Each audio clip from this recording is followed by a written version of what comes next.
សូមស្វាគមន៍មកកាន់ Grab Academy របៀបដាក់ស្នើសុំធ្វើបច្ចុប្បន្នភាពព័ត៌មានរបស់ហាងជាមួយនឹង Gmail តាមរយៈអត្ថបទមជ្ឈមណ្ឌលជំនួយជាដំបូងសូមចូលទៅកាន់ Merchant App បន្ទាប់មកទៀតចុចកន្លែងពាក្យថា More បន្ទាប់មកទៀតចុចកន្លែងពាក្យថា Help Center បន្ទាប់មកទៀតសូមបងចុចពាក្យថា I can log in to the app ក្នុងនោះផងដែរបងអាចធ្វើការផ្លាស់ប្ដូរភាសាខ្មែរក៏បានអង់គ្លេសក៏បានដោយគ្រាន់តែអូសចុះមកក្រោមស្វែងរករូបផែនដីរួចជ្រើសរើសភាសាដែលបងត្រូវការ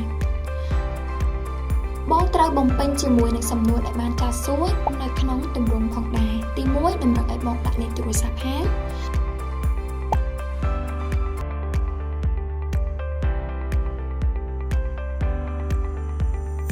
ទី2តម្រូវឲ្យបងជ្រើសរើសពាក្យថា Grab Food ទី3តម្រូវឲ្យបងជ្រើសរើសពាក្យថា I want to change my register email ក្នុងនោះគេតម្រូវឲ្យបងបំពេញជាមួយនឹង email ថ្មីដែលបងបានបង្កើតមុននេះបន្តិច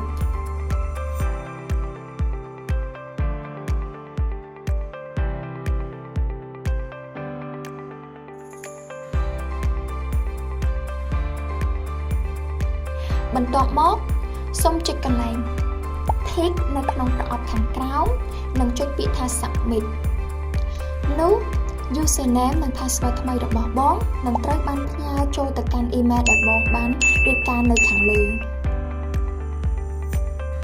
របៀបកំណត់ឈ្មោះអ្នកប្រើប្រាស់និងពាក្យសម្ងាត់ឡើងវិញពី email ថ្មីរបស់អ្នកជាដំបូងសូមបងចូលទៅកាន់ Gmail ដែលបងបានបង្កើតនោះបងនឹងទទួលបាន Gmail ពីខាង Grab ដែលដាក់ថា Grab Merchant បងត្រូវចុចកន្លែងពាក្យថា Grab Merchant នោះបងនឹងទទួលបាន username ថ្មីនិង password ថ្មីប៉ុន្តែបងត្រូវធ្វើការផ្លាស់ប្ដូរជាមុនសិនចំពោះ password ដែលចុចពាក្យថា